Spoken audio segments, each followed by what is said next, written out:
How's everybody doing? My name is Anthony Brian Logan, and today we got to talk about Joe Rogan and Spotify. Now, if you don't know who Joe Rogan is or what's going on, I'll give you a brief rundown, and then we get into the reason why I'm making this video today. Now, Joe Rogan is a very well-known guy. I first saw him on Fear Factor back in the day. Remember that show you used to do real crazy things or eat weird stuff?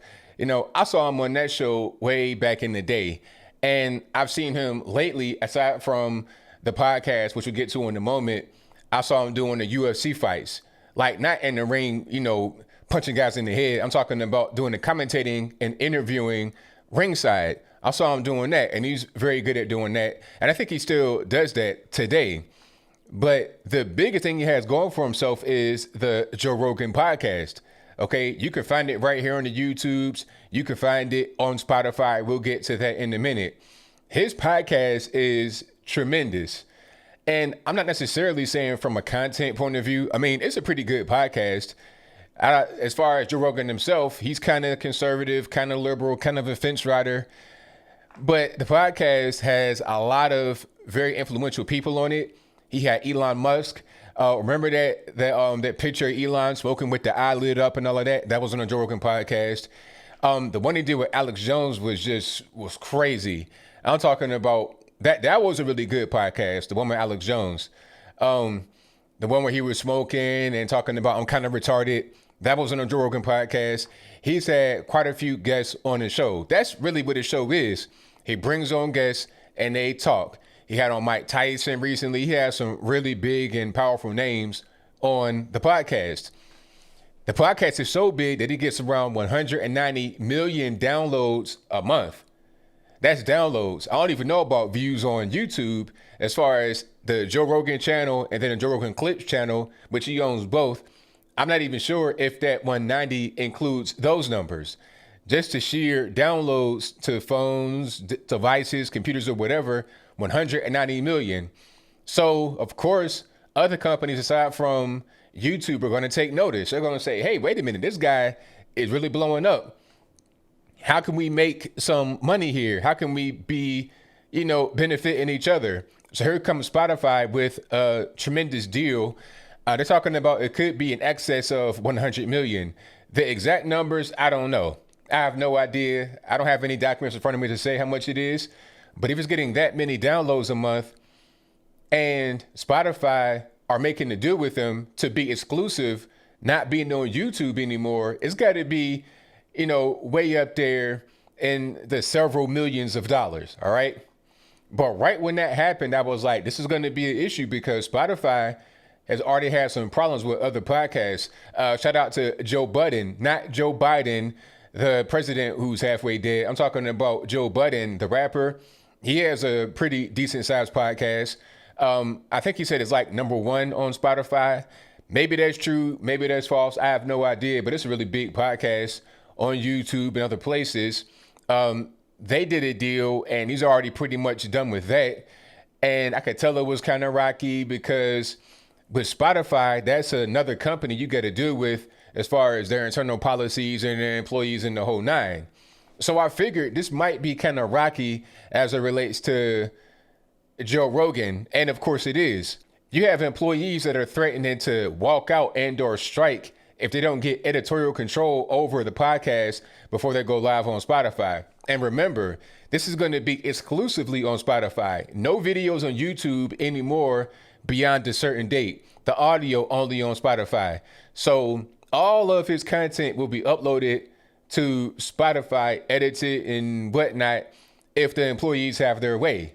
Okay. And I saw this kind of coming as far as Joe Rogan because some episodes of the podcast weren't even being uploaded. Remember, he has a library of these podcasts. So there's a bunch of them. The Alex Jones one, the one I was talking about earlier, the one he's talking about, I'm kind of retarded and he's smoking. That one is not on Spotify. And if I'm wrong, let me know in the comments below. Jordan B. Peterson's daughter, the one with her, when she was talking about her illnesses and her diet, that's not on there. Or at least it wasn't on there last time she checked. There are a few podcast episodes that he's already done that are not on the platform. So they were already able to censor his content from what I've been able to read. Also, He had a podcast recently talking about Portland and the riots and the fires that were set by people. And he had to apologize on his Twitter talking about, oh, I'm sorry. I didn't know that the fires weren't set by people. I read it and I just repeated it. I'm wrong. I'm sorry. It's like, you're sorry, you're wrong.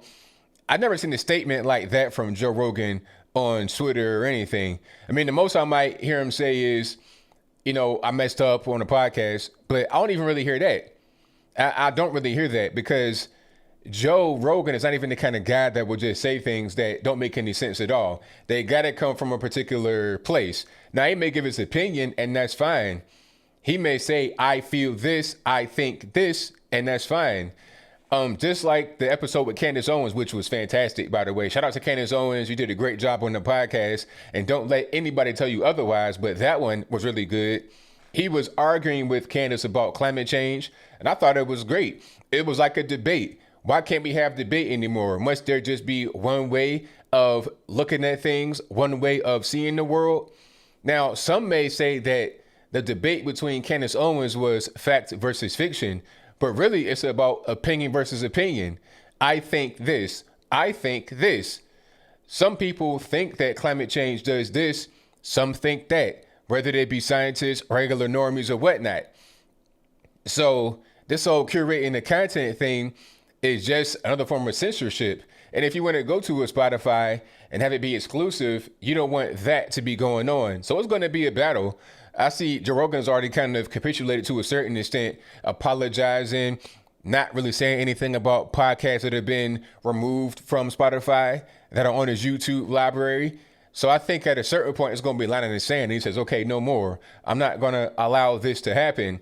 And the Spotify employees got to tighten up because if they walk out, if they strike, they'll be replaced. I'm not sure where they are. California, somewhere, Silicon Valley. But if they can't tighten up, if they can't do right, they'll be replaced for sure. And I think the issue with Spotify underlines a problem with tech giants in general. The tech giants operate in a place, in a space where there's so many far left SJWs that it's hard to have the company culture not go in that direction. You're going to have some guys and girls over there that are not into that far left extremist stuff. Okay. But I saw one company profile picture of Google, and in the profile pictures, you were able to see what illness mentally the person had. One person was a furry, another one, you couldn't tell what gender they wanted to identify as. So if I called them him, her, or something like that, I might just be totally wrong because I don't even understand what kind of gender they identify as. You understand? I don't know your pronouns. They're not even listed. I got to guess your pronouns, but I digress. My whole point is that the employees of these big tech companies are the problem. That's really the issue because really, as I close, a lot of these companies, they're just trying to make money and they're trying to prevent from having any kind of legal trouble. And they want to be able to, please the advertisers. And that's something else. A lot of these advertisers are run by the SJWs too. So if you're a company, you're trying to make money off of ads and you got to employ people and you got to keep everybody on the platform satisfied, how do you really do it? Some do it better than others. YouTube has really improved from about 2 or 3 years ago. They're probably the best on the entire social media space.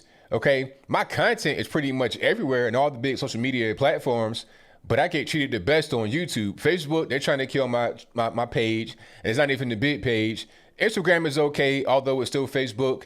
Maybe there's a different team over at Instagram. I don't really know, but they're much better than Facebook.com. Twitter, they're okay, but they're pretty bad too. They'll remove your page for no reason at all. Okay, they'll block you for no reason at all. It's just weird. Spotify is not much different, and I think that Joe Rogan and others are seeing that right now. But I think I'll leave that right there for now. And what say you? Do you think that Spotify is trying to censor Joe Rogan? If that's your viewpoint, let me know why in the comments below. Or are they not trying to censor him? If that's your viewpoint, let me know why in the comments below. You guys know where I'm at. Spotify, big company, big tech company, billion-dollar place with a bunch of employees that are SJWs, social justice warriors. They want trigger warnings before the podcast. Imagine listening to the Joe Rogan podcast that's edited, censored, trigger warning.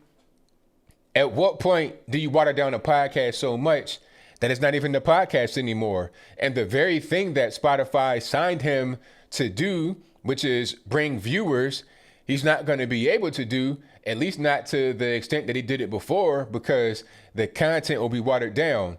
So if you're going to curate the content as far as, post-production, will you also curate the guests that are going to be on the show? Okay, no Alex Jones, no Mike Tyson, no Jordan B. Peterson or his daughter, nobody so-called controversial, no flat earthers. I mean, I want to hear from everybody. I don't care what you into. I want to hear from you. I don't want to have this echo chamber like they want to have over on the far leftist extreme side of the aisle. But whatever your thoughts are, please let me know in the comments below. And that's all I got to say for this video. If you like what you heard, please comment, rate, share, and subscribe.